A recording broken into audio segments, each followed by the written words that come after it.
acompanhar. Mas hoje é um dia que o Mano acordou hoje até emocionado aí.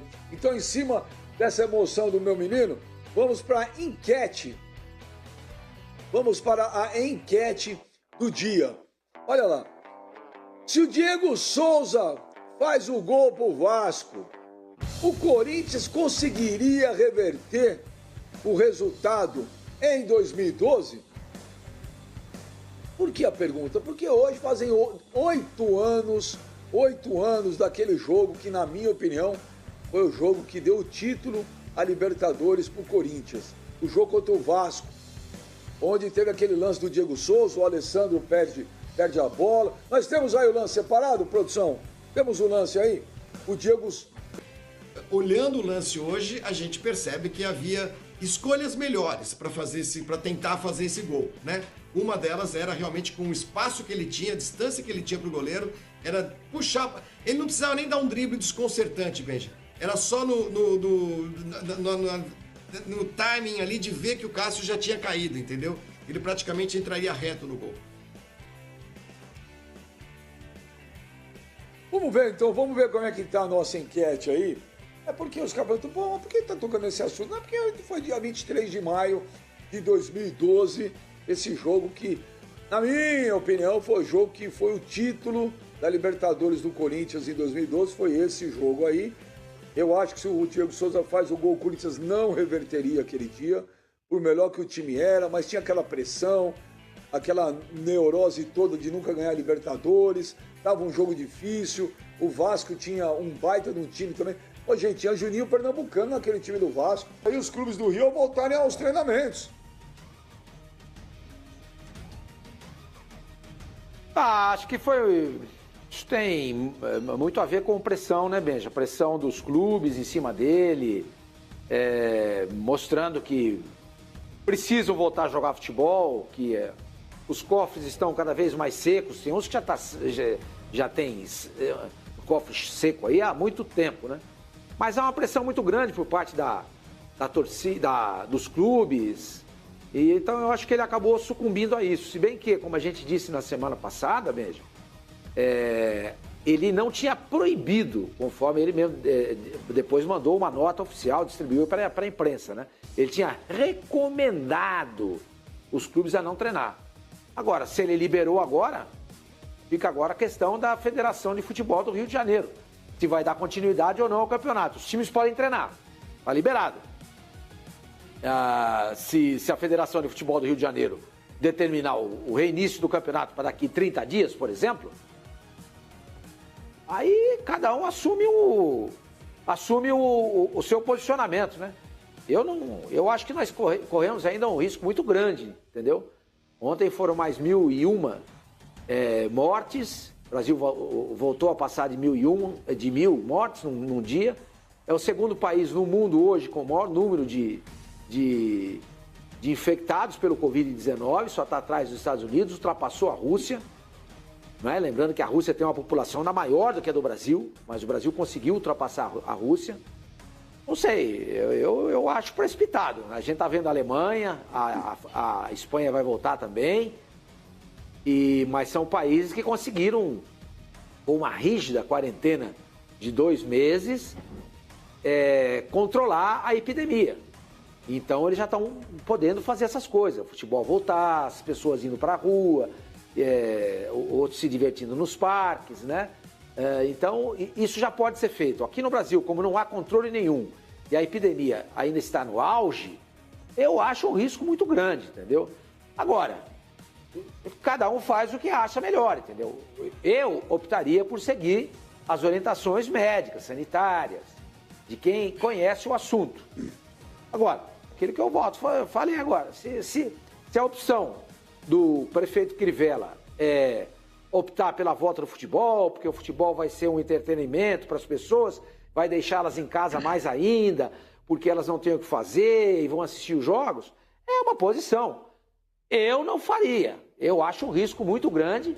Os hospitais em São Paulo, a rede particular já está com quase 80% de ocupação dos seus leitos em UTI. Se uma pessoa tem um problema qualquer, ninguém no Brasil hoje tem apenas a Covid-19. As pessoas sofrem de outros males também.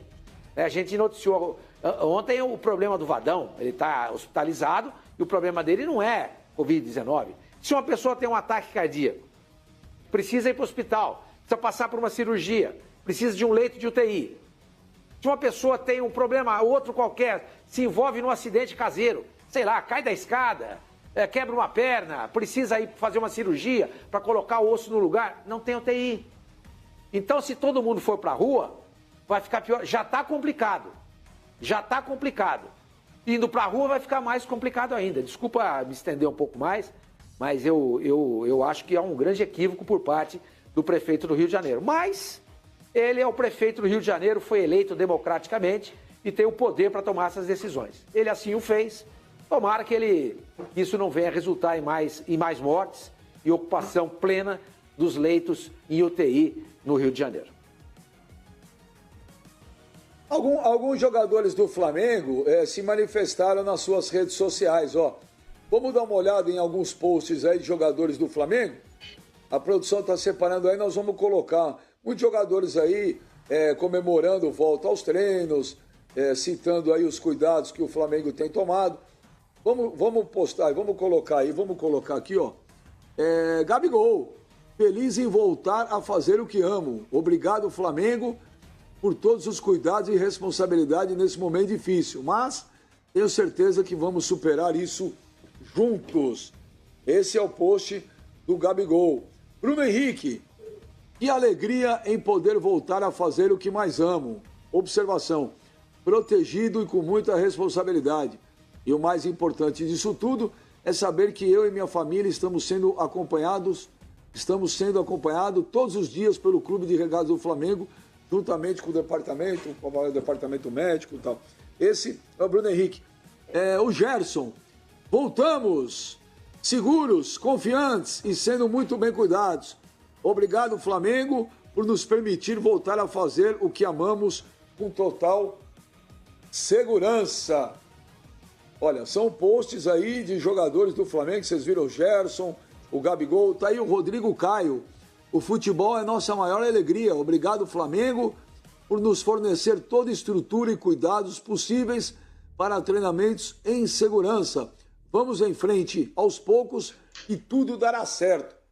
Aí, Rodrigo Caio, Gerson, Gabigol, Bruno Henrique. Então são jogadores do Flamengo se manifestando na volta aos treinos.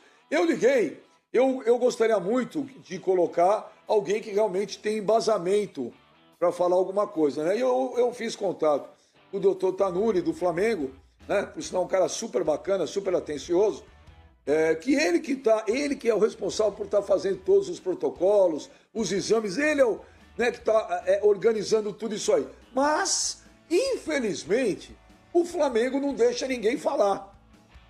A frescura é uma frescura, é um momento de falar, né? De poder mostrar o que está sendo feito de uma forma legal, mas não sei por que essa frescura, ou acho que até uma arrogância, de não permitir que ninguém do Flamengo fale. Não vejo qual o problema. Está lá voltando, está tendo todos os cuidados. Deixa as pessoas falarem, explica. Pô, eu estou errado? Gente? Deixa falar, deixa mostrar, explica pra gente. Olha, tá sendo feito isso. Não é porrada, é saber ouvir os dois lados, entendeu? E não foi culpa do doutor Tanuri, não. O problema é que o Flamengo não deixa ninguém falar. Então, a gente só pode se barrar e depois o cara fala assim, mas vocês falam sem saber. Não, a gente fala o que a gente tem que ler em post de jogador, em foto, porque se o Flamengo não deixa ninguém falar, eu não posso fazer nada. Ué, o que eu vou fazer? Quem que me chamou aí? Quem que tinha me chamado? Não, foi o senhor Mano. Só para lembrar, um amigo acabou de passar aqui. O amigo acabou de passar aqui para mim. A Rússia tem 150 milhões de habitantes. A antiga União Soviética era maior. A Rússia não. O Brasil tem uma população maior que a da Rússia, só fazendo essa correção. Ô, Flavinho, então tá aí, olha, os jogadores do Flamengo postando. Era uma informação que eu tinha semana passada também, que muitos jogadores estavam pressionando e eles queriam voltar a treinar, era pedido dos jogadores. Aí o departamento médico do Flamengo se resguardou de todos de tudo que era possível, fez todos os protocolos, exames. Eu acho que até agora o Flamengo já realizou mais de 600 exames de Covid-19 até o momento. E aí, o prefeito do Rio, que semana passada, como diz bem o senhor Mano, é verdade, não foi uma proibição, foi uma recomendação para não ir. Um dia depois, a recomendação cai e está liberado, Flavinho. Eu acho uma enorme boçalidade que isso seja feito no momento em que o país vive o auge da pandemia e no momento em que essas duas cidades, São Paulo e Rio de Janeiro, são aquelas que enfrentam os maiores problemas com altíssimos índices de contaminação, etc. É o que eu falo sempre, o que define a volta ao trabalho não é uma decisão individual, não é a vontade. Eu também tô louco para voltar a trabalhar nos estúdios, eu tô louco para fazer um monte de coisa. Mas não é assim, cada um faz o que quer. O Flamengo parece que se considera uma espécie de principado, né? de condado independente do resto do país e que faz o que quer, tanto que já estava fazendo semana passada. E também não se trata, da minha visão, Benja, de recomendação, lei, alguma coisa do gênero, porque o que está em vigor em vários estados, em várias cidades, é um negócio chamado quarentena e que permite que serviços essenciais persistam, possam ser realizados, devem ser realizados. Também não está no decreto do prefeito Crivella nada específico sobre programas de televisão em estúdio, né? E a gente não está indo, porque a nossa empresa tomou essa decisão, porque considera que, coletivamente falando, é do interesse de todo mundo, não só nosso, como de todo mundo no nosso entorno, da população em geral, que a gente não estimule as pessoas a voltarem a trabalhar na rua, não é porque nós estamos parados, tem muita gente trabalhando em casa e do jeito que está dando, mas não voltar ao trabalho, sugerir que você não vá trabalhar na rua se você não precisa, não é uma afronta àqueles que querem trabalhar, não é que as pessoas não querem trabalhar e são a favor do vírus, não é isso. O que nós precisamos, o que existe é que nós precisamos de um sentimento coletivo que demonstre que estamos todos remando o barco do mesmo jeito.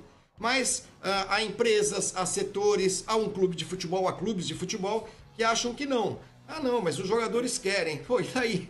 E daí que os jogadores querem? Não é de novo, não é uma decisão pessoal, né? Que eu também quero, né? Então eu acho uma boçalidade, eu acho uma falácia essa história de que o Flamengo está tomando todos os cuidados. Pode estar tomando os cuidados, é claro, em relação aos seus atletas, ao seu patrimônio, né? Mas já mandou o funcionário embora. Eu duvido que vá buscar os funcionários que são necessários para o funcionamento do Ninho do Urubu nas suas casas, nos bairros distantes, nas comunidades, que teste essa gente todos os dias. Duvido. E mesmo se estivesse fazendo, não é o momento de retomar atividade não essencial. Ponto. É a ciência, é a medicina, é o bom senso que dizem isso. Então, se a pergunta foi para mim, eu acho uma boçalidade pensar na volta do futebol no Brasil, nesse momento em que o Brasil hoje é talvez o epicentro da pandemia no mundo, né? A OMS disse ontem que a América Latina tornou-se o epicentro da pandemia e o país onde a situação é muito mais grave do que todos os outros da América Latina é o Brasil. E olha, uma outra notícia também que saiu hoje é que o plano de retomada do governo do Rio prevê numa segunda fase, né? Tem todo um cronograma aqui, mas numa segunda fase aqui prevê 50% de capacidade em estádios e distância de 2 metros entre torcedores. Nós estamos com um convidado no ar para falar um pouco sobre isso, que é o Carlos Augusto Montenegro, dirigente do Botafogo, que já participou aqui com a gente, acho que não me lembro se foi semana passada ou retrasado. A gente fica nessa quarentena e a gente perde a noção dos dias, né? Montenegro, boa tarde, é o Benja que está falando, tudo bem contigo? Boa tarde, Benja. Boa tarde a toda a sua equipe aí. É um prazer estar de volta, apesar do assunto ser muito chato. Eu acho que eu já tenho me tornado bem repetitivo em relação a isso. Eu concordo com quem falou anteriormente. Eu acho isso uma loucura de querer adiantar a ansiedade de fazer a volta do futebol de qualquer maneira. Às vezes eu me pergunto por quê disso, com que finalidade nós temos o Brasil todo, inclusive com regiões diferentes, regiões muito afetadas, o caso do Nordeste, muito afetada no caso do Rio e de São Paulo. Manaus está um problema seríssimo. Eu não entendo, quer dizer, não, tem que voltar. Já até propostas com portões abertos, aí eu acho que é uma loucura total. Quer dizer, você com 1.000 mortes por dia e as pessoas falando em volta. Bom, vai ter um arbitral. Eu também sempre condicionei um pouco a volta dos estudantes. Então, pelo menos no decreto do prefeito, apesar de eu achar loucura, ele está colocando que dia 1º de junho os estudantes vão voltar às escolas, às faculdades, as aulas terão o seu retorno a partir do 1º de junho. Se isso acontecer, pelo menos o futebol não é bode expiatório. A gente estaria voltando com outras atividades, e apesar de eu achar uma loucura, a não ser que nessas semanas de hoje, de 23 até dia 1º, você tenha um achatamento, um início de diminuição da curva. Mas a gente não quer também ser espírito de porco, entendeu? Você tem aqui um movimento que começa pelo prefeito, tem um governador, aí você vê o Flamengo, que é o mais ansioso pela volta, e até o presidente da República. As pessoas vão, falam em protocolo, mas vão e sentam no almoço, um agarrado quase no outro, dão entrevista sem máscara, circulam sem máscara, vão no avião sem máscara, faz tudo sem máscara. Quer dizer, o exemplo vem de cima e lá eles não tiveram protocolo nenhum. Mas tudo bem, aí vai no presidente, o presidente no dia seguinte chama o prefeito do Rio, pede para voltar. Eu não sei, vai ter uma hora que, se todo mundo, todos os clubes quiserem, o prefeito, o governador, etc., as aulas voltarem, apesar de eu achar uma loucura, também a gente não vai poder ficar sozinho. Aí eu vou resolver outra coisa, vamos debater, inclusive, o comitê nosso de futebol com o presidente, se tem possibilidade, nesse momento, da gente não disputar os jogos e, ao mesmo tempo, não ser punido por isso, pura e simplesmente perder o jogo no meio dessa pandemia. Eu se tivesse que votar, votaria nisso. Vocês querem continuar o campeonato carioca, estadual? Continuem, mas deixa a gente preservar os nossos atletas, a nossa comissão técnica, etc. A gente perde o jogo, mas sem punição. Isso poderia ser uma alternativa. Outra alternativa é a gente também botar só garoto, porque tem um risco menor. A gente tem que preservar a nossa comissão técnica, os funcionários, etc. Não sei. A gente está começando a ser obrigado a raciocinar no meio dessa loucura, entendeu? De ansiedade de voltar com uma atividade não essencial por caprichos. Hoje eu vi que o campeonato mexicano foi encerrado. 3 campeonatos na Europa já foram encerrados. As pessoas estão com medo. Já tem gente com medo da segunda onda e a gente ainda não chegou no pico da primeira onda. Essa doença está 1 mês atrasada aqui na América Latina. Enfim, eu já não sei mais o que falar, Benja. Sinceramente, a nossa posição é a mesma, é uma loucura a precipitação da volta. Eu acho que esses protocolos de máscara, de teste, etc., nos clubes, nos treinos, e eu fico pensando nos clubes de menor investimento, que não têm essa capacidade, deveria ter também respiradores. Porque o que mais hoje se tem falta nos hospitais são respiradores e leitos, quando essa doença atinge firme, forte mesmo no indivíduo. Então, é tudo muito bonitinho, frases ensaiadas dos jogadores. É claro que eles, jovens, com saúde, querem voltar, é normal, salários altíssimos. Se o clube está pedindo para eles falarem isso, claro que eles vão falar, mas um teatro desnecessário. Se você fingir que não está acontecendo nada, é muito triste. É muito triste. Vamos ver o que acontece. Vai ter uma reunião aqui segunda-feira. O prefeito está chamando os presidentes de clube e aí de forma presencial amanhã, lá no Rio Centro. Eu às vezes acho que eu estou na Ilha da Fantasia, Benja. Eu acredito. Ô Montenegro, primeiro para te falar, quem tinha falado tudo aquilo que você estava ouvindo era o Flávio Gomes, que você concordou. Segundo, o que eu queria te perguntar então é o seguinte: o prefeito mudou de ideia de ontem para hoje e liberou a volta aos treinos. Então, a primeira pergunta: o Botafogo volta aos treinos segunda-feira? A segunda pergunta: dizem que no Flamengo os jogadores fizeram pressão para voltar aos treinos. No Botafogo, os jogadores estão pedindo também para voltar ao treino? E terceiro é o seguinte: se você pedir para a Federação de Futebol do Rio de Janeiro, e se o Botafogo não jogar, não sofrerá nenhuma punição, o Botafogo não volta para disputar o campeonato se for agora? É isso?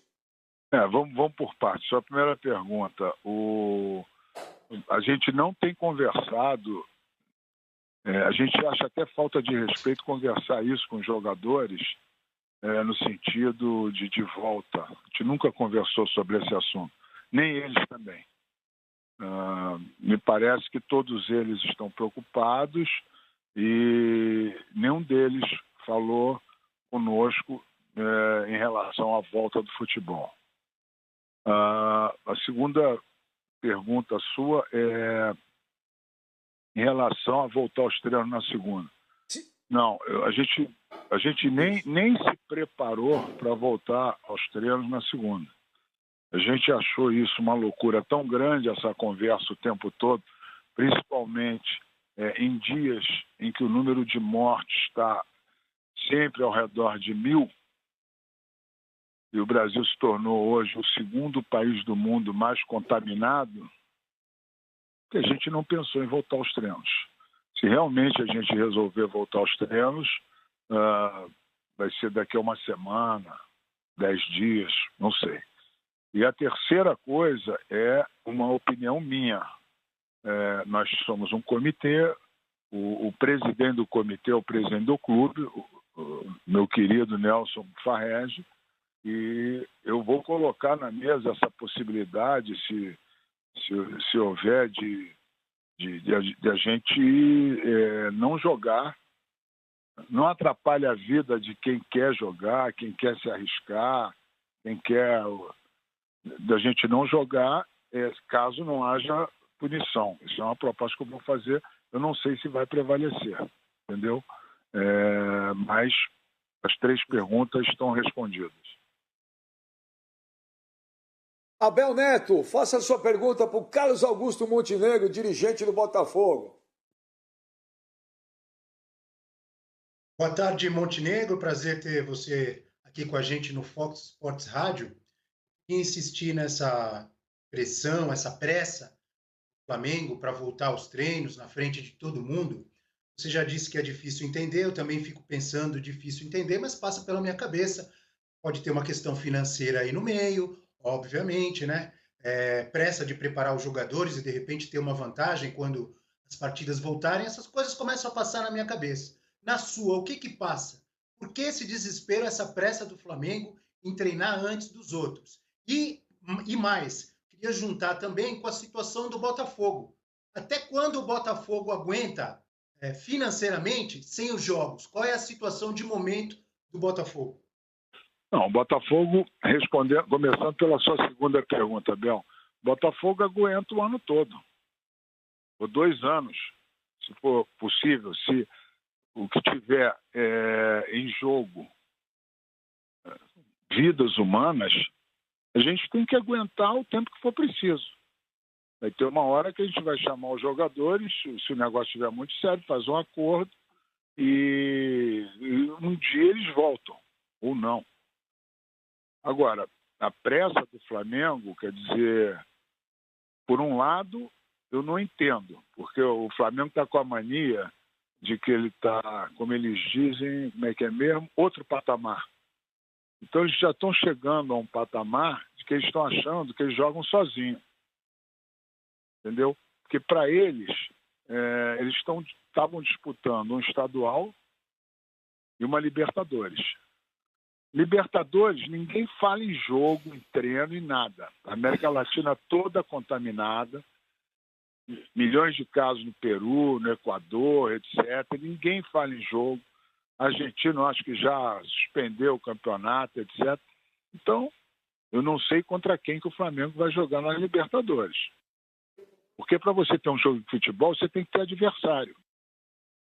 Entendeu? E no nosso calendário, a gente já deveria estar jogando o Campeonato Brasileiro. Também não estou vendo nenhuma movimentação para início de Campeonato Brasileiro. Então, a minha impressão é que o Flamengo não vai jogar o Campeonato Brasileiro sozinho, ou só com o Vasco. Agora, a outra coisa que você colocou, isso sim, eu acho que ele, como tem condição, está sofrendo muito, muito, muito. A receita caiu violentamente, os jogos, se acontecerem, vão ser com estádios fechados, você não tem a exposição de marcas, patrocínio está embora.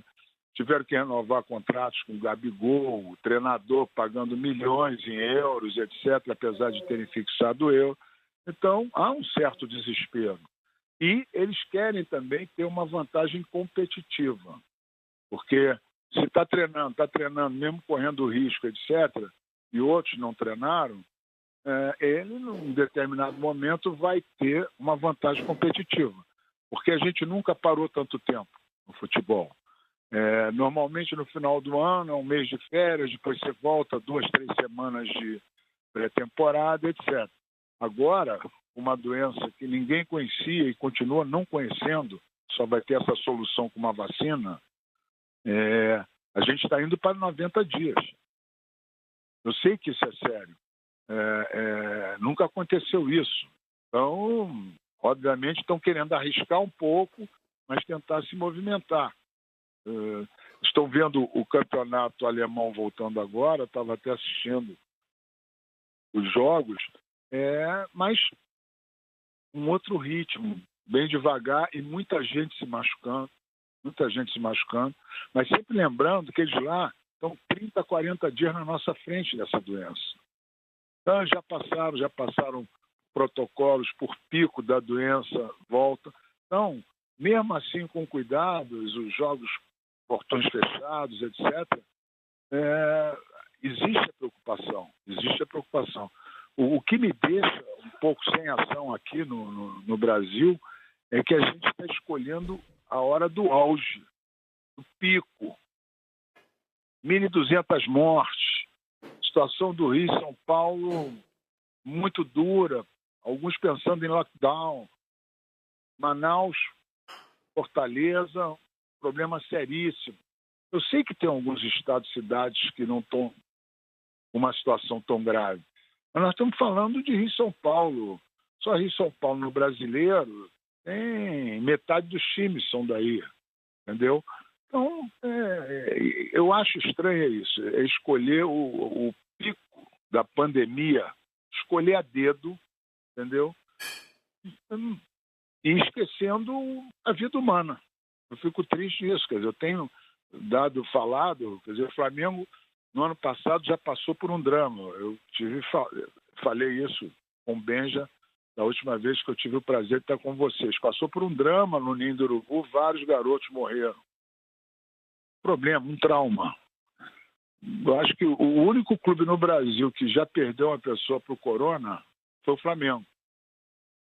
Um massagista, um funcionário de 42 anos, muito querido, morreu. Quer dizer, e é justamente o Flamengo que está liderando essa loucura da volta no pico da pandemia. Fazer o quê? Vamos fazer o quê? Ô, mano...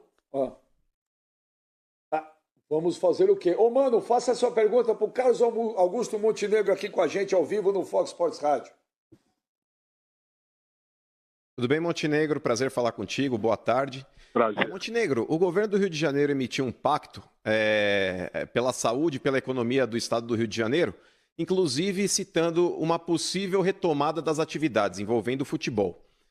Eles citam aí 3 bandeiras aí no estágio de flexibilização. A bandeira vermelha que fala a respeito de arenas fechadas, a bandeira amarela, que essa sim é mais surpreendente, falando a respeito da volta do público, mantendo um distanciamento aí de 2 metros de cada torcedor e abrindo a arena em 50% da sua capacidade, e a bandeira verde, que aí seria talvez aí uma possibilidade de retorno integral de torcedores dentro das suas respectivas casas. Montenegro, diante desse fato, o governo agora expandindo esse plano, não causa um espanto ainda maior com relação aos clubes? Eu sei que você citou já situações aí do risco dos jogadores poderem ir para os treinamentos, numa dessa até no próprio caminho se contaminarem, até adquirirem o Covid-19, numa dessa aí até agravarem seu estado de saúde. Eu ouvi até uma declaração sua falando a respeito até de mortes de jogadores. Quem se responsabilizaria por isso? Mas diante dessa retomada gradual, pelo que a gente entende aqui, inclusive, países, como o senhor acabou de acompanhar também o futebol alemão, não colocaram torcedores dentro dos seus estádios. O governo do Rio de Janeiro já fala na flexibilização em limitar em 50% essa capacidade das arenas. Como é que o senhor enxergou, talvez, esse pacto social do governo do Rio?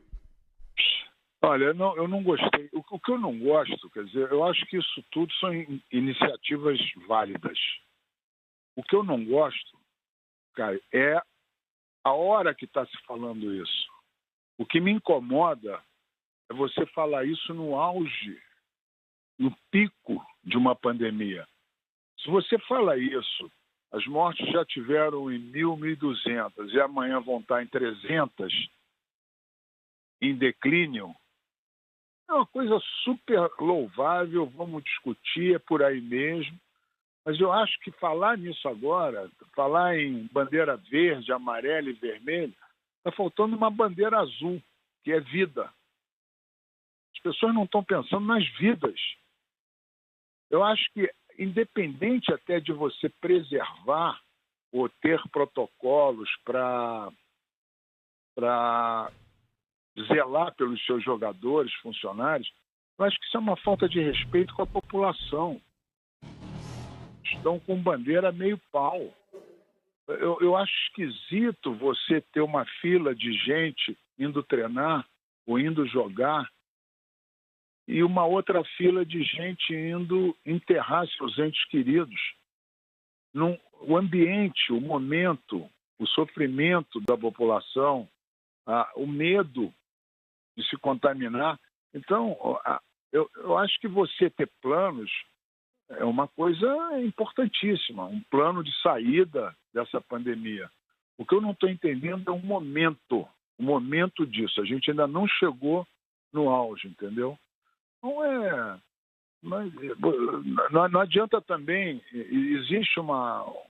É claro que a parte de dinheiro, é a parte de tudo. A CBF também deve estar pressionando, quer que acabe logo o campeonato estadual para começar logo o brasileiro. O presidente da República está pressionando. Os governadores e os prefeitos é que estavam segurando um pouco isso. No caso de São Paulo, estão segurando.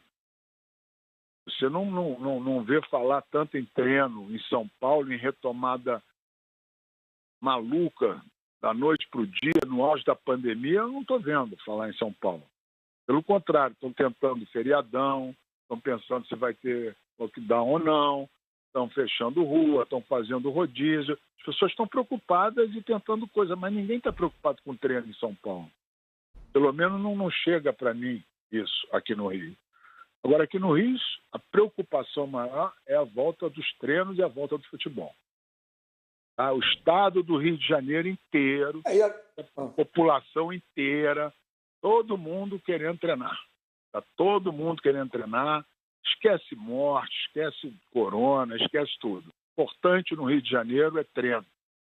Flamengo, time de maior torcida do Brasil, quer o treino, vai no presidente da República. o presidente da República manda chamar o prefeito e vamos treinar. Isso é que é importante, entendeu? Fazer o quê? O Sormani vai te fazer a pergunta, mas em relação aqui ao futebol paulista, Montenegro, eu, apesar de estar morando no Rio, mas durante a quarentena eu estou aqui já, vai fazer quase 3 meses que eu estou de volta aqui em São Paulo, percebo que aqui é uma coisa que não há no Rio, há uma união, né? Porque nenhum clube, parece que há um acordo aqui entre os clubes, principalmente entre os 4 grandes, que quando voltar, voltam os 4 ao mesmo tempo, que não vai voltar nenhum antes do outro. E não está tendo, até onde eu sei, Montenegro, não está tendo pressão aqui de nenhum, nem Corinthians, nem São Paulo, nem Palmeiras, nem Santos. Volta todo mundo junto. Graças a Deus, Benja, graças a Deus existe essa união. Graças a Deus é uma união do bom senso, do equilíbrio. E eu só tenho, confirmando isso, que dar os parabéns aos clubes e à população de São Paulo, entendeu? Agora, infelizmente, aqui, o Flamengo está em outro patamar. Quer dizer, independente de já ter falecido um funcionário importante, querido, independente deles terem feito teste, tem, sei lá, 20, 30, 40 infectados, eles acham que eles são maiores que tudo, maiores que a doença, e estão querendo fazer isso de qualquer forma, atropelando todo mundo, etc. Não há, infelizmente, a união que existe em São Paulo. Ô, Sormani, faça a sua pergunta para o Carlos Augusto Montenegro. Ô, presidente, boa tarde, é um prazer falar com o senhor novamente. O senhor mencionou há pouco que que o Botafogo, em caso de retorno, tem 2 opções aí. Pedir para a Federação do Estado de Futebol do Rio de Janeiro não jogar e não ser punido por isso, ou seja, perder por WO e ir para um rebaixamento, né? A preocupação é essa, ou então jogar com a molecada. E os adolescentes são menos vulneráveis, né, em relação ao coronavírus. Se por um acaso a Federação de Futebol do Rio de Janeiro não aceitar nenhuma dessas 2 sugestões, propostas do Botafogo, o Botafogo pode ir à justiça contra a retomada do futebol no Rio de Janeiro? Olha, Sormani, boa pergunta. Eu quero te colocar o seguinte, quer dizer, eu sou um membro a mais nessa nossa luta de sobrevivência no Botafogo. Então, eu vou colocar isso como alternativas. A gente tem até hoje uma reunião no final da tarde para ter uma posição em relação a esse convite que o prefeito está fazendo amanhã e ao arbitral que vai ter aqui na segunda-feira. Já acho que esse convite do prefeito é uma tentativa de tentar chegar a algum acordo. Bom, o que as pessoas não entendem é o seguinte: se acontecer, Deus me livre e guarde, algum óbito por causa dessa maluquice, não vai ser CBF, nem federação, nem presidente da República, nem, ninguém. A responsabilidade é do clube. A responsabilidade é do clube. Responsabilidade em todos os sentidos. Principalmente aquela responsabilidade de você não conseguir dormir direito à noite. É muito pior do que a financeira, do que a criminal, etc. Bom, mas existem essas possibilidades que eu te falei, são posições que eu vou colocar.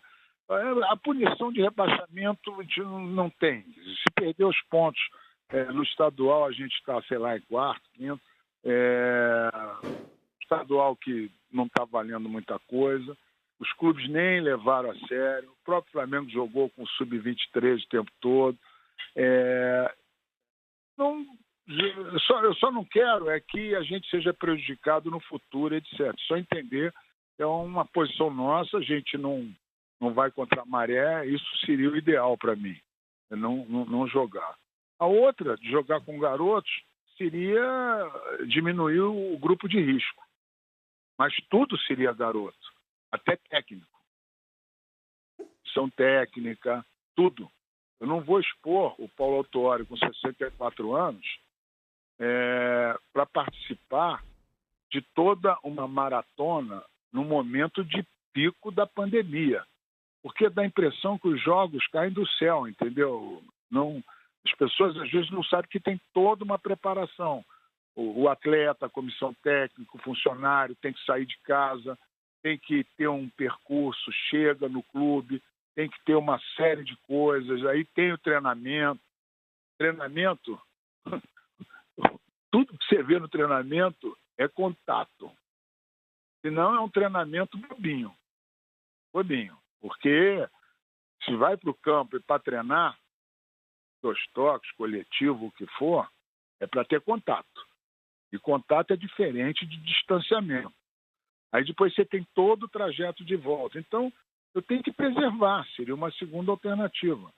Agora, a terceira alternativa seria, vamos arriscar e vamos.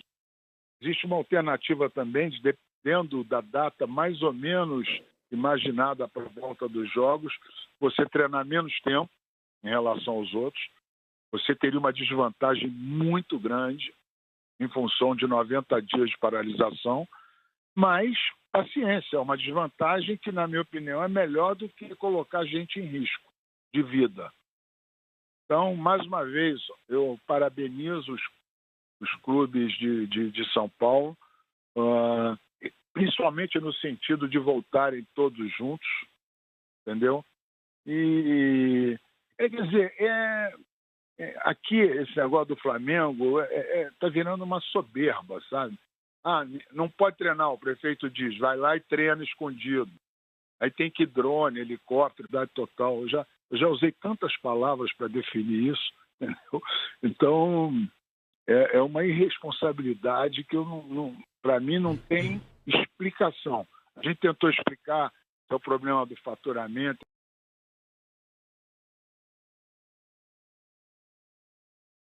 É uma irresponsabilidade que para mim não tem explicação. A gente tentou explicar o problema do faturamento, etc. O problema do faturamento vai ser um problema sério, porque volta de competição estadual. Estadual, o Flamengo já nem recebe, quer dizer, papel de moleque, de criancinha que está fazendo bagunça, aí volta, faz escondido, volta de novo. Uma irresponsabilidade total. Eu já usei tantas palavras para definir isso, entendeu?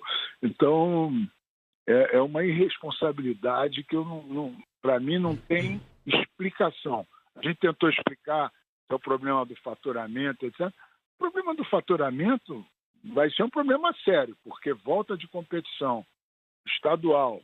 Estadual, o Flamengo já nem recebe mais, que ele falou que ele não assinou, ele desistiu do estadual. Não está nem recebendo dinheiro pelo estadual. O que o Flamengo quer mesmo é correr com tudo para voltar ao Brasileiro e para voltar a Libertadores. Mas vai ser difícil. Tem que combinar com os adversários. Os adversários não estão com a pressa dele, não. Bom, Flavinho, presidente, desculpa, mas Abel, existe a possibilidade do Botafogo... Oi? Não, Benja, desculpa, a pergunta que eu fiz, existe a possibilidade do Botafogo ir à justiça contra uma determinação da volta do futebol no Rio de Janeiro? Existe. Vocês poderiam, então, ir para a justiça? Existe, eu vou colocar essa opção também na mesa. Então, vai desde você voltar a treinar com a sua equipe principal em menos tempo, para não pegar o auge da pandemia agora, até a possibilidade da segunda hipótese de treinar e jogar só com garotos, de comissão técnica só garoto, tudo só garoto, para diminuir o risco. A terceira opção seria não jogar, mas com o ok dos clubes que resolvem se arriscar, dizendo que não haveria punição, haveria até de ponto do jogo, normal, mas sem punição, outras. E a quarta hipótese, ir na justiça. Essas são as hipóteses. Bom, Flavinho, Abel, Benja. Mano, alguém mais quer fazer? Eu queria sim, Alguém me Benja. chamou, Flavinho? Faça a tua pergunta, então. Fala, Flávio. Sim. Boa tarde, Montenegro. Eu concordo basicamente com tudo que você está falando. A gente compartilha esse assombro, esse espanto com o que o Flamengo, com o movimento que o Flamengo está liderando para jogar não se sabe exatamente o quê. Mas, de qualquer maneira, você mencionou aí o campeonato alemão que voltou semana passada e que segue rígidos protocolos de segurança que são padronizados para todos os clubes que disputam a Bundesliga, e para todos os estádios, e para todos os funcionários, e para todos os veículos de imprensa. Você conhece Norma Jean, né? Você é um cara da estatística, você é um cara que tem um profundo conhecimento disso, sabe como os alemães são rigorosos nesse quesito. Aqui no Brasil, aqui no Rio de Janeiro, né? Essa é a minha pergunta. Você acha que algum clube, digamos que o Flamengo hoje seja o tal do outro patamar, é o Flamengo Fußball Wortwung, é um time alemão que tem todas as condições de seguir esses protocolos rigorosos, digamos, como a gente tem na Alemanha. No futebol carioca, na realidade do futebol carioca, Bangu, Macaé, Cabo Friense, sei lá, o Goitacazes não joga mais, o americano também não, mas enfim, Madureira...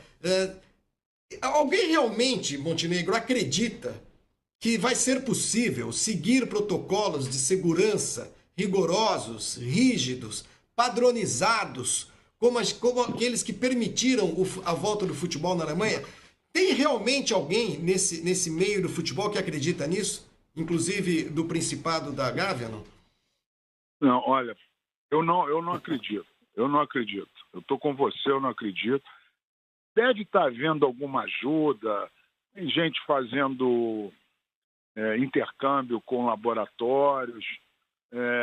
Outro dia eu vi até um vídeo bonito do Boa Vista, que fez lá uma higienização do negócio lá do campo, do treino.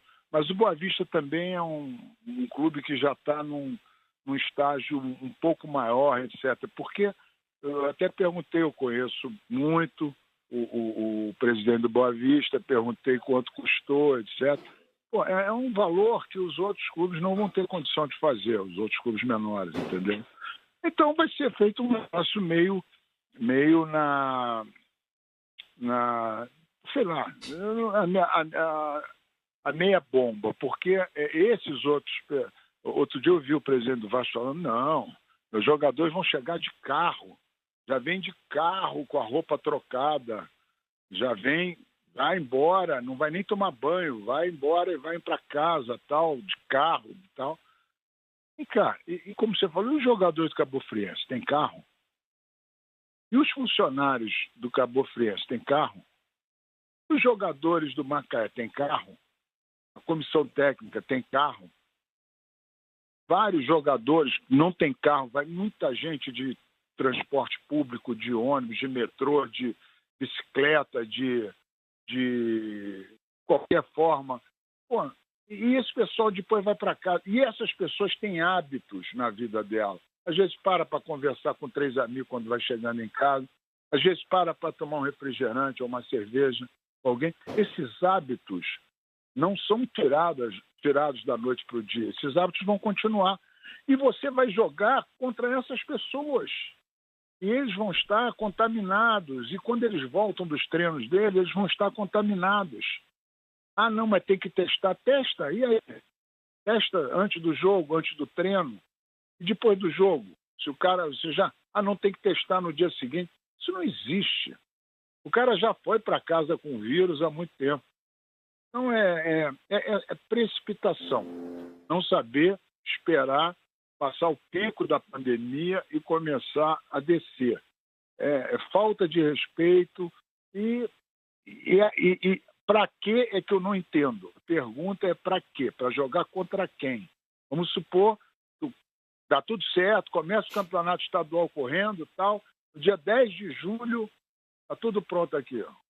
Pronto, já tem um campeão, acabou o estadual. E aí? Não, São Paulo vai voltar aos treinos agora. Não só vai ter Campeonato Brasileiro dia 15 de agosto. E aí? Precipitou aqui, vai ficar um mês parado, esperando São Paulo que fez o racional, que fez o correto para começar o brasileiro. Olha a estupidez, cara. Não dá para escrever isso, entender isso, cara. É uma loucura. Bom, mas eu concordo com você. Os clubes Montenegro, menores não vão ter condições de fazer as mesmas coisas que os clubes maiores. Ô, Montenegro, para a gente terminar aqui, você ficou muito, para não falar, você ficou chateado com o Yaya Touré? Fiquei muito chateado com a perda de tempo. 3 meses conversando, negociando, ele todo animado, querendo vir, dizendo que até gostaria de encerrar a carreira aqui e gostaria de ser auxiliar técnico, pedindo para a gente já ver apartamento, casa para ele.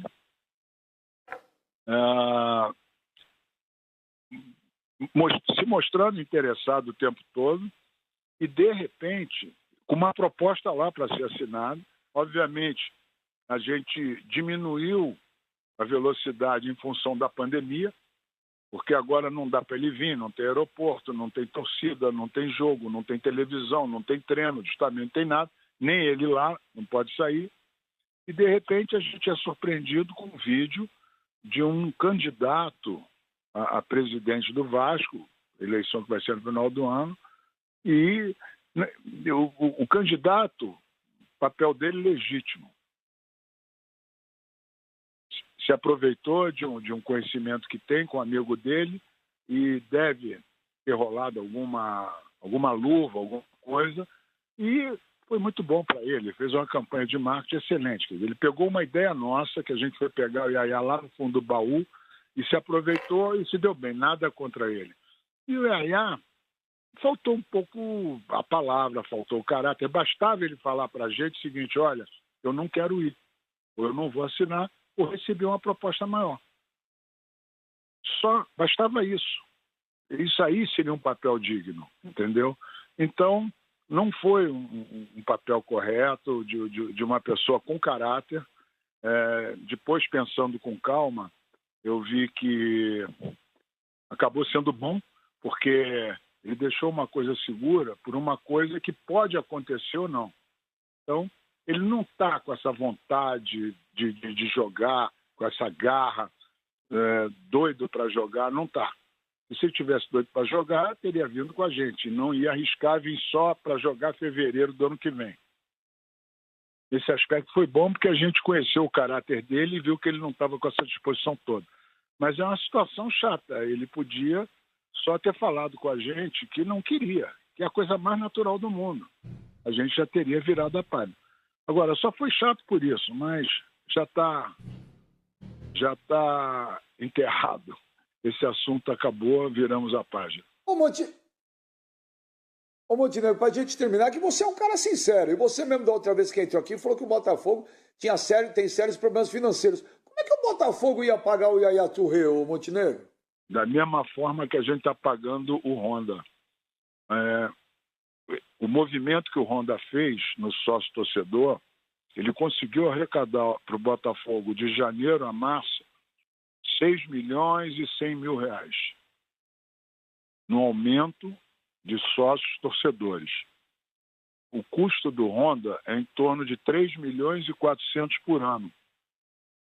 O Honda já se pagou e ainda deixou 2 milhões e 600 mil para o clube ajudar a pagar a folha de funcionários, concessionárias, etc.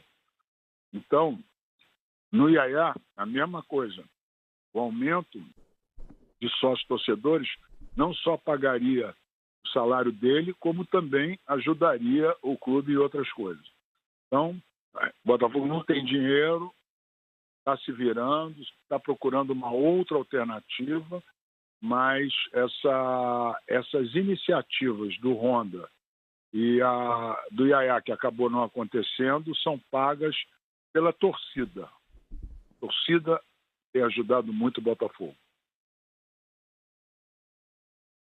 Bom, a saideira, alguém aqui do programa quer fazer a última, porque o Montenegro tem que almoçar também, hein? Daqui a pouco o Montenegro está aqui até 3 horas fazendo o programa com a gente. Ô, Benja. Alguém quer fazer a última ou não?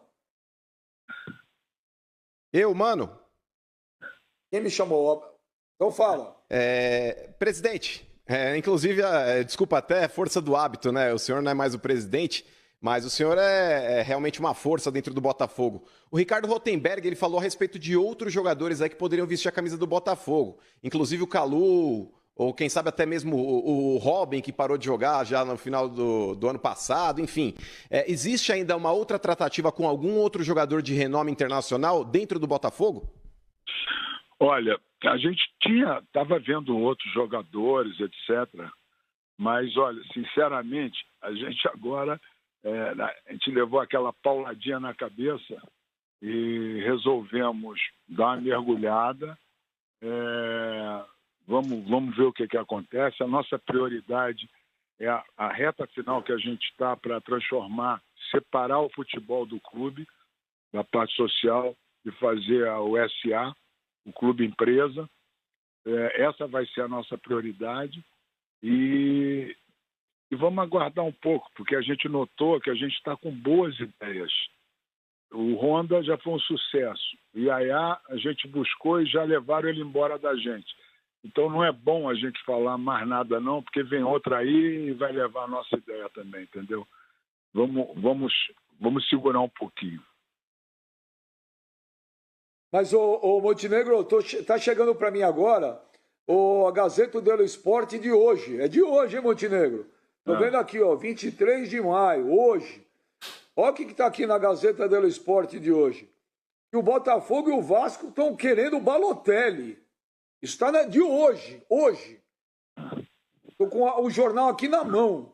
É verdade isso? Eu posso garantir que se alguém quer, é só o Vasco. Esse nome nunca foi ventilado nem falado no clube. Nunca. O Balotelli nunca foi. Até porque, deixa eu falar uma coisa, a nossa filosofia, e aprovada até pelo Paulo Autuori, é o seguinte: a gente tem 2 goleiros hoje muito experientes, o Cavalieri e o Gatito Fernandes. O Honda entrou no meio de campo. A gente estava querendo mais um jogador no meio de campo, de experiência, de bagagem. E o resto a gente está com um time muito jovem. Toda a nossa defesa é jovem.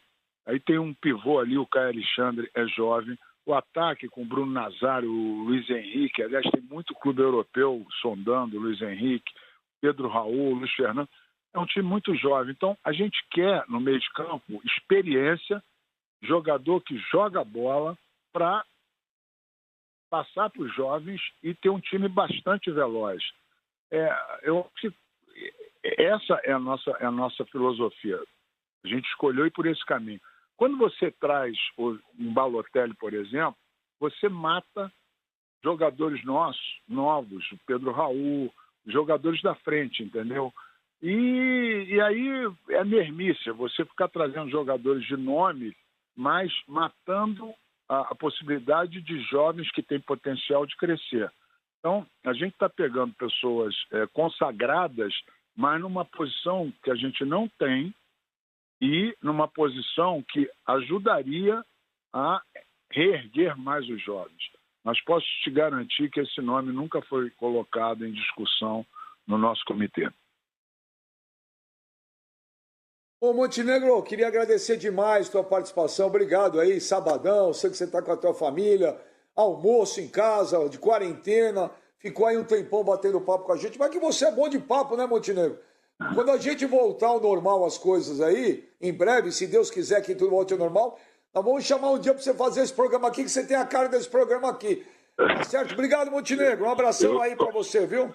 Eu vou com o maior prazer, Benja. Você também é muito bom de papo e sua equipe também. É um prazer sempre conversar com vocês. Obrigado pela chance. Obrigado, Montenegro. Valeu, um abração. Então tá aí o Fábio Sormani, Flavinho, Abel, mano. Um papo muito legal com o Carlos Augusto Montenegro, cara. Ele é bom de papo, ele fala. Aí cada um que tá em casa tire as suas conclusões. Mas aí o Montenegro concordou com o Flavinho concordou com o Montenegro, hein? Que coisa, Flavinho. Olha, é uma coisa tão difícil a gente ver isso, né? Alguém concordando com você e você concordando com alguém. Sabe o que acontece? Olha, um dia que eu vou anotar. Sabe o que acontece? 23 de novembro de 2012 foi o lance do Diego Souza.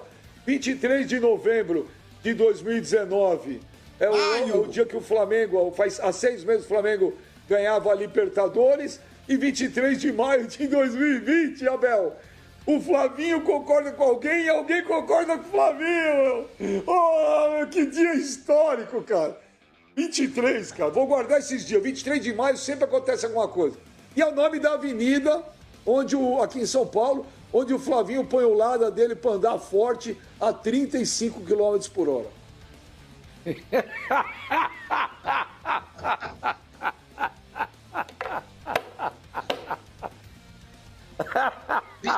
35 por hora, Flavinho? Isso quando o carro dele vai legal do retão, olha, na descida.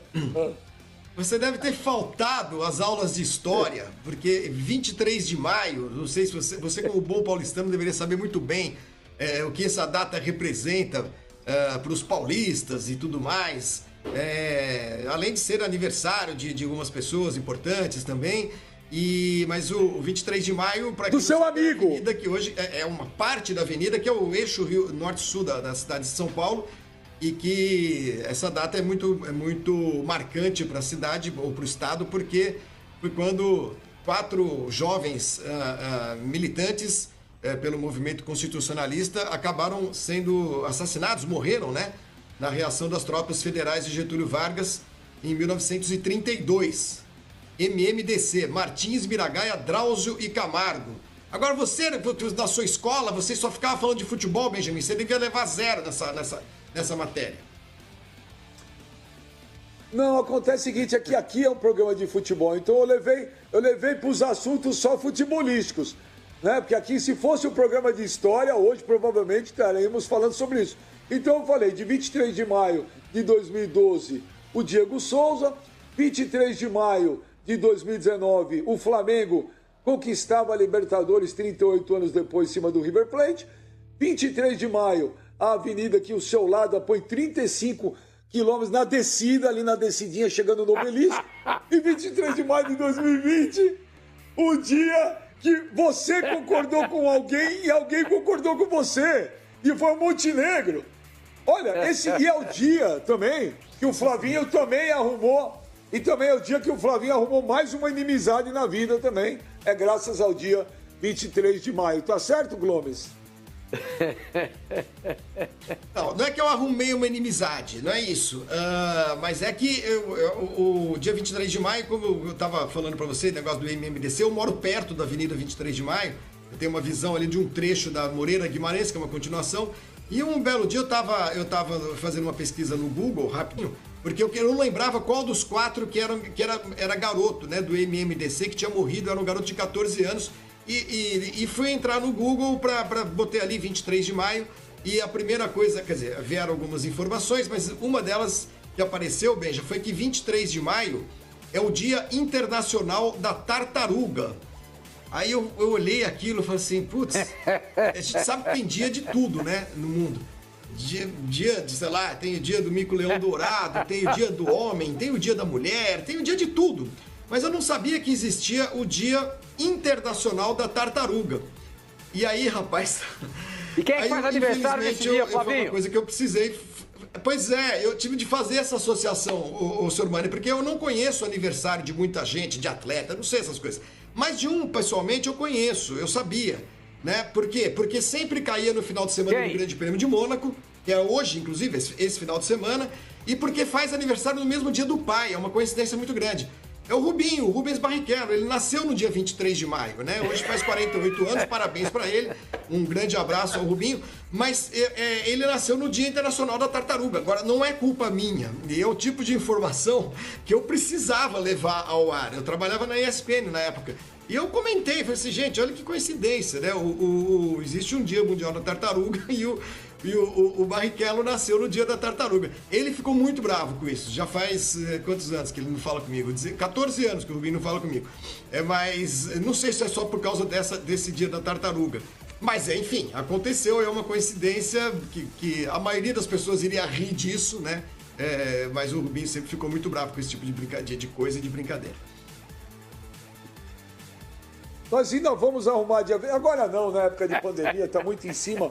Ainda 23 de maio de 2021 ou de 22, nós vamos organizar um evento, né, para as pessoas no Brasil que não falam com o Flávio Gomes para irem às ruas. Nós vamos esperar o mundo voltar ao normal, né, e vamos usar um dia 23 de maio. Provavelmente teremos que usar uma avenida, a 23 de maio, por exemplo, não vai dar. Vamos ter que pegar uma Marginal Pinheiros, uma linha amarela no Rio, mas nós vamos usar isso. Saiu uma matéria. Saiu uma. Oi, fala, Sormani. Não, um amigo meu passou aqui uma mensagem agora. Doutor Moisés, um abraço para ele, grande amigo. O pai dele está com a Covid, torcendo bastante aí pro seu Zaltiel, pro seu Júlio, que ele se recupere rapidamente. Ele falou assim: não tem. Como é que escreveu? Não tem. No basquete, ele falou que eu gosto, né? Não tem cesta de 3 pontos cai do céu. Tem sim. Teve um jogo, eu não lembro qual, que o jogador pegou. A bola ia sair para lateral, Benja. Ele pega a bola e ele vai botar a bola. Não deixar a bola sair. No que ele faz esse movimento para trás, a bola sobe e cai na cesta. Foi uma cesta de 3 pontos pro adversário. Você sabe para quem que é considerado esses pontos, Beija? Porque não tem cesta contra no basquete. Você sabe para quem que é? Não. Faz a piadinha, vai. Tô fazendo do time adversário. Vai. Faz a piadinha. Pra quem? Não, é verdade. Não tem cesta contra no basquete. Ou no jogador vai dar um tapinha na bola, por exemplo, num rebote, ele dá um tapinha, a bola entra, o jogador de defesa, o ponto é computado para o capitão do time adversário. Não tem cesta contra no basquete. Não, mas eu queria entender, juro por Deus, só queria entender. Você parou o programa, do nada, não tinha qualquer assunto ligado a isso, simplesmente caiu. Não, eu queria entender, e esse programa faz sucesso. Quer dizer, nós estamos falando um negócio, Abel Neto, ele fala liquidificador, rinoceronte, sabe? Juro. A gente perde até a noção do que faz no programa. De onde ele tira isso? É o amor pelo basquete. É o amor pelo basquete. Olha aqui, é muito louco esse Fábio Sormani. Olha essa notícia aqui ontem, um jornal em Barcelona, jornal catalão, o La Vanguardia. Rapaz, mas fizeram uma matéria, mas rasgaram o Arthur e sobrou para mais gente. Olha o que diz a matéria aqui, acorda, Flavinho. Não você ficar perguntando para mim depois, o que é? Ó. De acordo com o La Vanguardia. Olha aqui.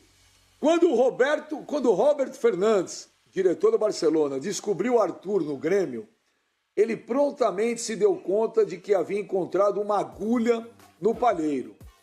Aí, aspas. No Brasil, vinham predominando meio-campistas físicos e de contenção, como Casimiro e Fabinho. Enquanto isso, Arthur, apesar de baixinho, toca a bola e medita suas jogadas. Parecia ideal para o Camp Nou e o preço não foi absurdo. E ele mesmo confessava que havia estudado o jogo de Xavi e Iniesta. Agora, porém, vê-se que ele torna o jogo mais lento. Ele mudou de continente com apenas 22 anos e, de fato, esperava-se que isso causasse algo. Ele leva o estilo do Barça nas veias, mas, em termos físicos, é claro que ainda não acompanhou. Afinal, completou apenas 10 partidas inteiras em 2 anos. Aí presta atenção agora. Às vezes, amizades como as de Neymar fazem com que ele desvie a cabeça do futebol. E não acabou. A vida é feita de escolhas, erros e acertos. Aí tem uma frase dele aqui, ó. Dias depois, Arthur admitiu isso aqui, ó. Agora é a frase, as palavras do Arthur. A vida é feita de escolhas, erros e acertos. Fui infeliz na minha escolha, mas sou bastante homem para assumir minha responsabilidade. Já tive uma conversa com o grupo, com a comissão, e eu, em momento nenhum, achei que estava certo.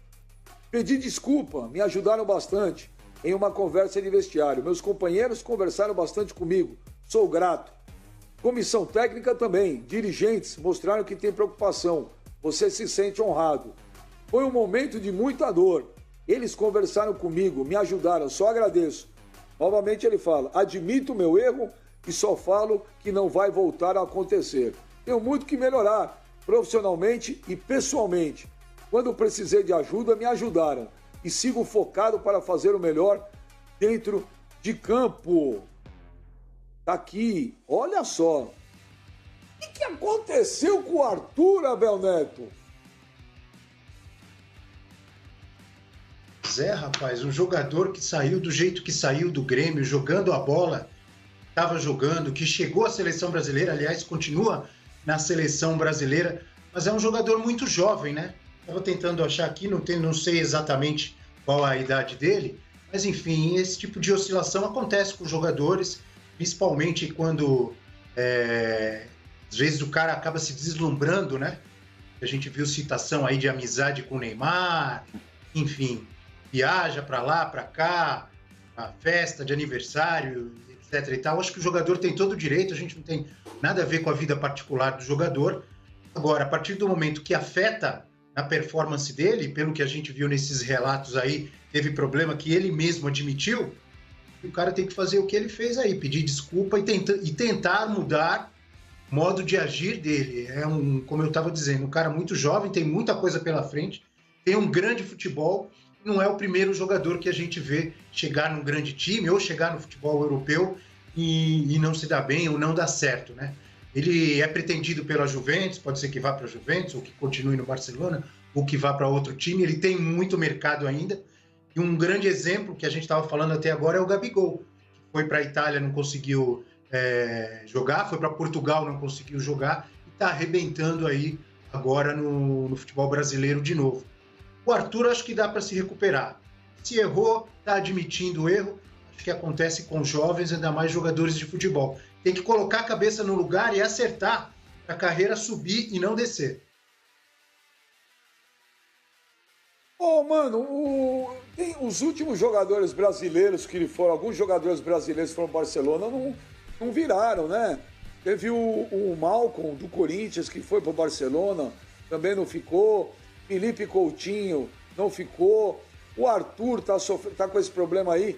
Ele deu uma entrevista há um mês atrás, no finalzinho do mês de abril, dizendo que ele quer continuar no Barcelona.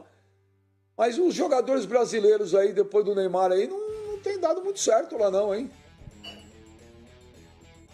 Concordo, viu, Benja? E se o Arthur sair, tem essa possibilidade da Juventus, aí o Barcelona vai ficar sem brasileiros lá, né? Não lembro o Barcelona aí sem brasileiros no seu elenco. Mas, enfim, é uma situação, Benja, que eu acho que a gente tem que pontuar. Primeiro, os caras também carregam na tinta com relação ao Neymar, hein, velho? O Neymar não algemou o Arthur e falou, vem pra minha festa, nas vésperas do Clássico lá contra o Real Madrid. O cara é amigo do cara, ele decidiu ir e o Neymar não tem culpa. A gente tava falando de um cara, tudo bem, 22 anos de idade, mas o Neymar não apontou uma pistola pro cara e falou, vem pra minha festa. Foi iniciativa dele. Eu não acho que nesse quesito o Neymar... Inclusive, eu não sou um defensor do Neymar fora do campo, hein? Eu acho que o Neymar dentro de campo também, ele em determinados momentos é um entojado, enfim. Mas esse ano estão pegando demais o pé do Neymar sem motivo. Sem motivo. Então, posto isso, com relação ao Arthur também no Barcelona, a expectativa era muito grande pela bola que ele jogou no Grêmio, né, Benja? Mas chegou lá, irmão, deve ter sentido o peso da camisa também. Olhar pro lado ali, uma série de jogadores consagrados, olha lá pra frente, tem o Messi. O Arthur, eu não sei se ele chegou a fazer 10 partidas aí completas com a camisa do Barcelona, hein, gente? O Arthur é um jogador aí que tem muita qualidade, mas até agora não aconteceu, não. Eu acho que talvez uma mudança de ares seja produtiva para ele, viu, Benja? Porque até agora, aí, o futebol dele com o futebol que o Barcelona apresenta, ele tá bem aquém. Ô, Sormani, por que tem dado, os jogadores brasileiros têm dado mais certo no Real Madrid que no Barcelona?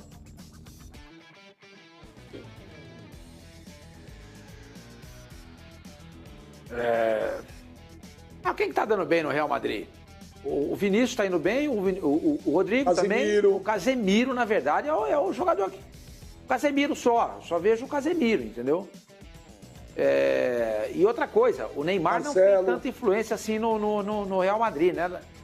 E no Barcelona ele tem. Eu concordo com o Mano quando ele fala o seguinte: o Arthur, ninguém colocou uma pistola na cabeça dele, um revólver, para ele, escuta, vai na festa do Neymar. Ele foi porque quis, óbvio.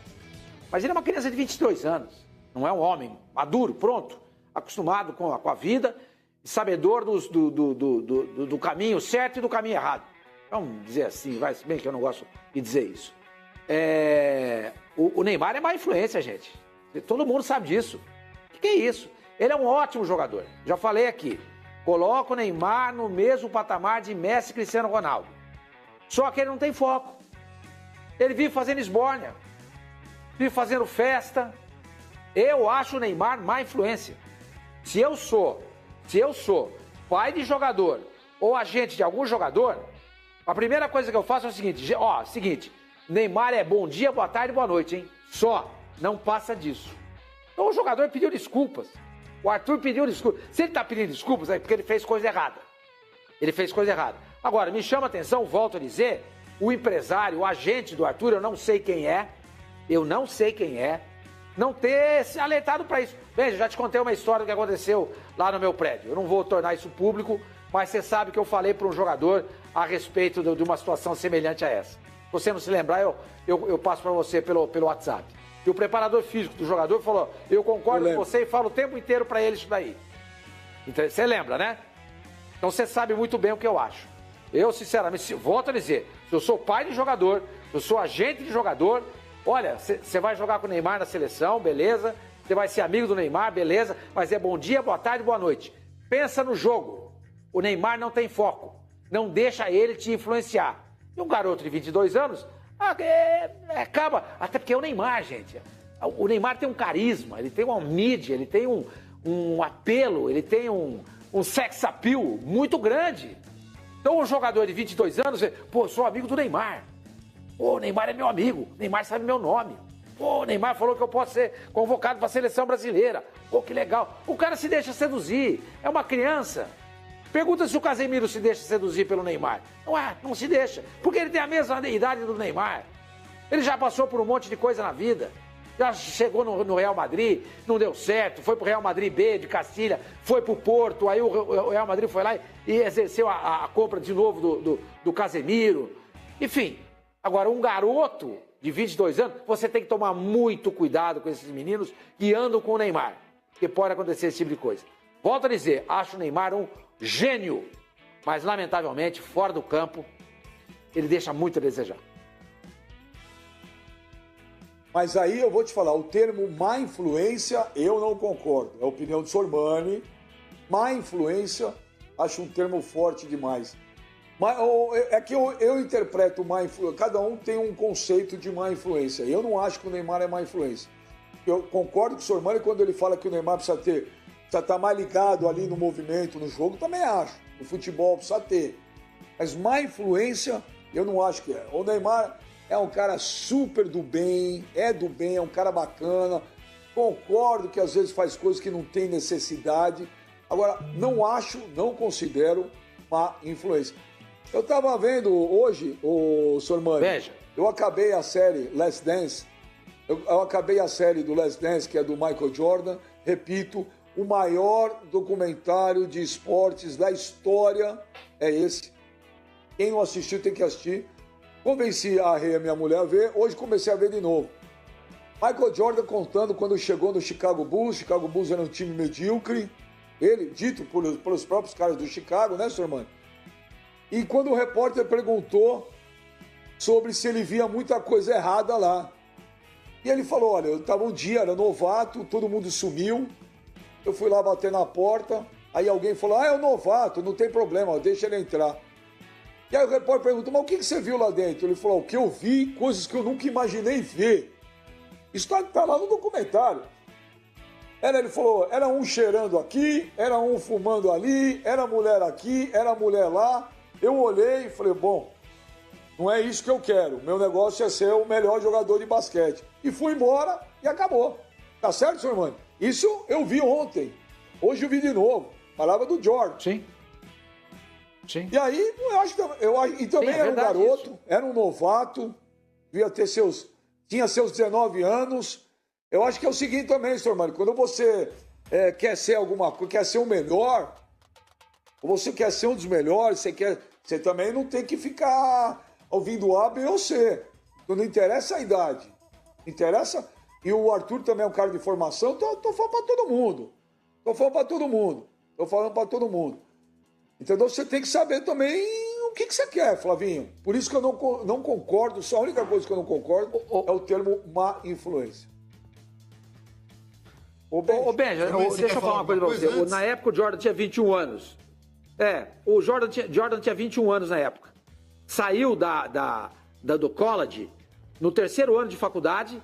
Ele se formou depois ele volta a se formar no verão. Ele já tinha 3 anos de faculdade.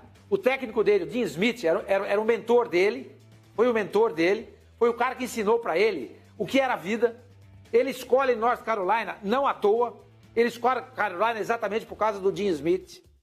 E o auxiliar dele era o Roy Williams, que hoje é o técnico principal de Carolina. Então, a família do Jordan, que você vê que é uma família muito bem definida. Ele não veio da classe mais pobre, mais sofrida da população norte-americana. Não veio. Ele morava bem. Os pais dele tinham condições de vida muito boa. E na hora que ele escolhe jogar basquete, ele não vai para qualquer faculdade. Os pais falam, não, você vai para Carolina. Lá que você vai jogar com o Dean Smith. Tanto que o ginásio de Carolina hoje chama-se Dean Smith, Dean Dom. Dean Dom. É um trocadilho, tá? Chama-se Dean Dom, porque o Dean Smith foi um dos maiores técnicos da história do basquete. Não só por conhecer o jogo, mas porque ele formava homens. Então existe uma grande diferença entre o Jordan e qualquer outro jogador. O Jordan sai de Carolina sabendo o que ele quer da vida. Sabendo o que ele quer da vida. Tanto que ele ganha o primeiro campeonato dele no segundo ano dele. Ele é sophomore. Aí, quando ele passa a ser junior, ele disputa o terceiro ano, eles não ganham o campeonato, e aí o Dean Smith vira para ele e fala assim, você pode ir para a NBA agora, você está preparado para ir para lá. Você é um homem apesar dos seus 21 anos. Então tem uma diferença muito grande, Benja, entre o Arthur e o Michael Jordan. Não, mas eu não quis comparar, óbvio, você entendeu? Eu não quis comparar o Arthur com o Michael Jordan. Eu estou falando que quando você tem um objetivo, tem vários jogadores brasileiros que não tiveram a faculdade, que vieram de origens humildes e sempre tiveram foco. Hoje à noite, 11h30 da noite, eu aqui com o Benjo, com o Zé Roberto. Vê a história do Zé Roberto, vê a cabeça do cara. E tem vários, Cafu, tem um monte, Rivaldo. Você precisa saber o que você quer da vida. Você precisa saber o que você quer. Fala, Flavinho. Mas tem um monte que se perde também, né, Benja? Não. Mas tem um monte que se perde também. Sim, tem um monte. Como no documentário a gente vê o Dennis Rodman, sempre foi um maior maluco. Teve um dia lá que ele sumiu, ninguém achava ele depois de uma final. Fala, Flavinho. Não, então, eu não cheguei nessa parte do documentário ainda. Eu tô na 7ª temporada, aquela Você devia assistir, seu animal. O momento em que o Michael Jordan ele trocou pasta de amendoim, sanduíche de pasta de amendoim por panquecas com melado no café da manhã. Então, eu ainda estou no 47º episódio e está demorando um pouco para chegar essa parte aí que vocês estão falando.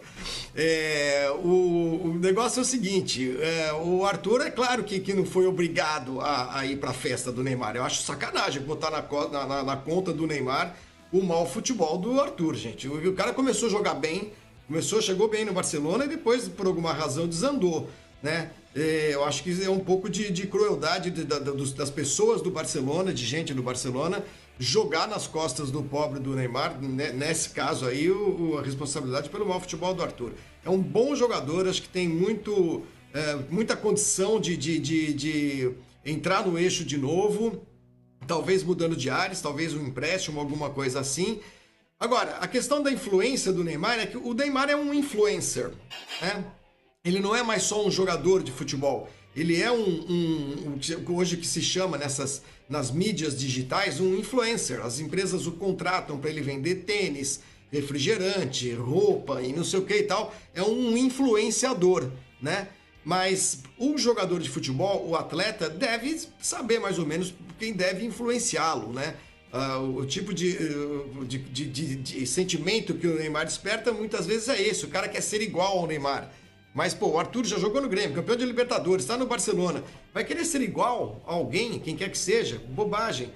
Mas não é culpa do Neymar, não. Isso é culpa do jogador, que se deixa levar por motivações fúteis, irrelevantes, e acaba embarcando nessa barca furada aí.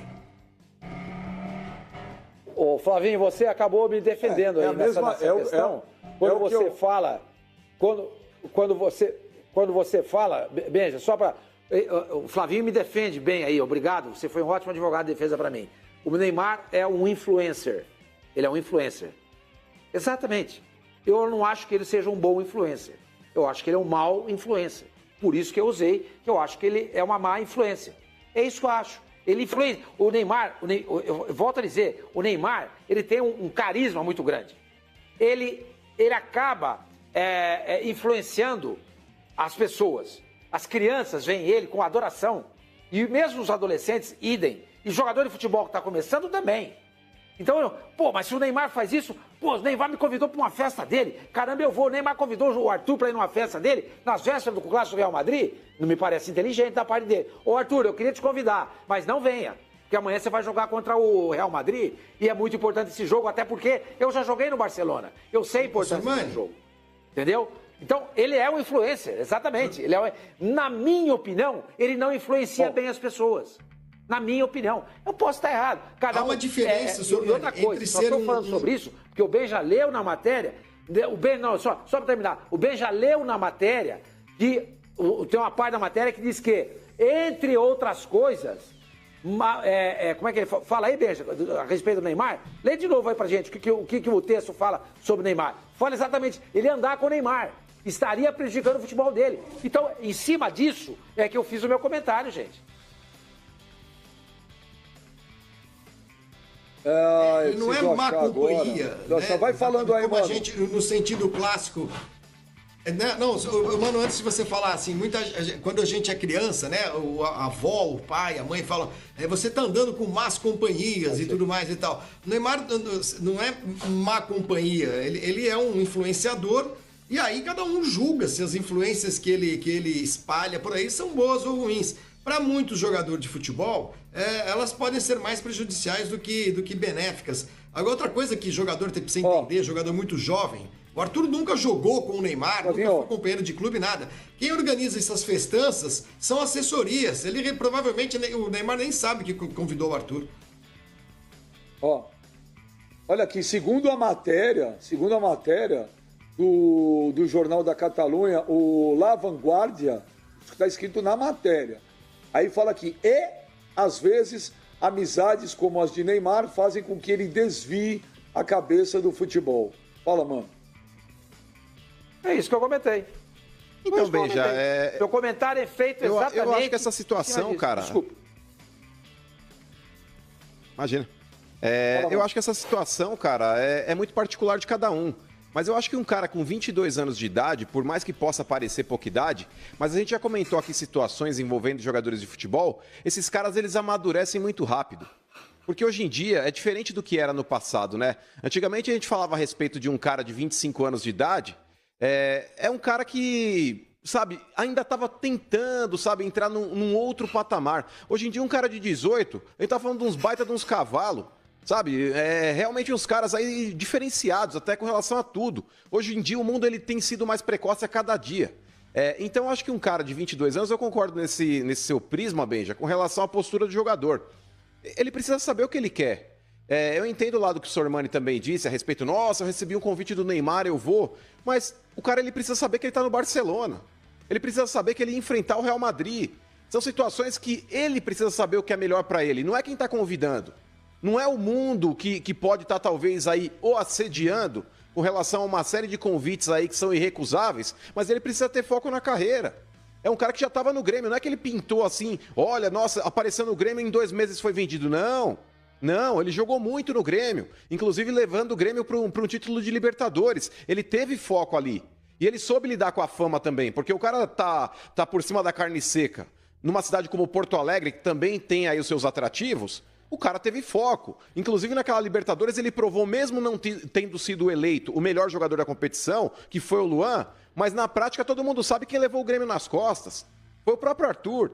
Então eu acho que faltou foco realmente para ele e não dá para atribuir realmente o mau futebol que ele apresentou no Barcelona à amizade que ele possa ter com o Neymar. Eu acho que nesse sentido aí, eu acho que dá para desmembrar as duas situações.